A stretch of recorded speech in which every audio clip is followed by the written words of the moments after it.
Court में बढ़ते केसों की संख्या और बढ़ते अपराध के मद्देनज़र शायद कानून समीक्षा के लिए एक समिति का गठन हो, जो तमाम बने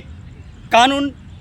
अभी पूर्व में उनकी हो समीक्षा, चाहे वो सीनियर सिटीजन एक्ट हो, चाहे महिला प्रोटेक्शन को लेके अनेक जो 8 कानून बने हुए, पॉक्सो एक्ट की बात करूं, डिवोर्स केस की बात कर लें और डॉरी सिस्टम एक्ट को लेकर के तमाम जो अभी वर्तमान की यदि बात करो, इस साल की बात करें, बेइंता पतियों की हत्या भी ये दर्शाती है कि कहीं ना कहीं कानून की समीक्षा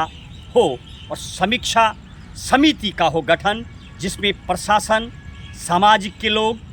एक्सपर्ट और रिटायर्ड जजेस हों, ताकि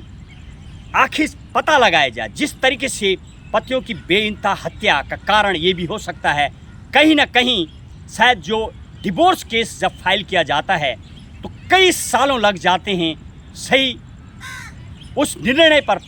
पहुंचने के लिए, और यही कारण है कि उससे पहले पति की हत्या भी हो जाती है। शायद डिवोर्स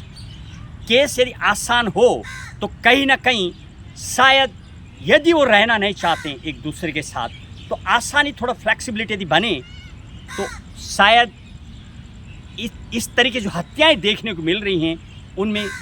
कुछ कमी आ सकती है। इसके अलावा डॉरी को लेकर के 7 ईयर से पहले लड़की का मर जाना, कभी नेचुरल डेथ भी हो जाती है और पूरे खानदान, ससुराल पक्ष के तमाम लोगों पर एलिगेशन लगा देना, यहाँ तक कोर्ट में देखे गए, सुप्रीम कोर्ट के सामने अनेक ऐसे केस आए जिस पर यानी पूरे बुजुर्गों तक आरोप लगाए जाते हैं, पूरे परिवार को घसीट लिया जाता है और निर्दोषों को भी सज़ा मिल जाती है। इसलिए इनकी समीक्षा हो ताकि दोबारा से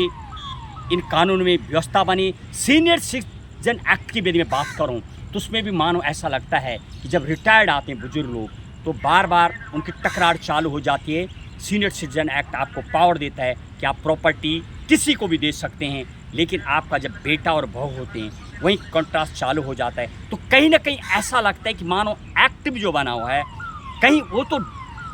मेंटली साइकोलॉजिकली प्रेशर तो नहीं बना रहा समाज में। शायद इन सब चीज़ों की समीक्षा एक समीक्षा समिति बने और सौंपे सुप्रीम कोर्ट को रिपोर्ट और उसमें हो परिवर्तन। जय हिंद, जय भारत।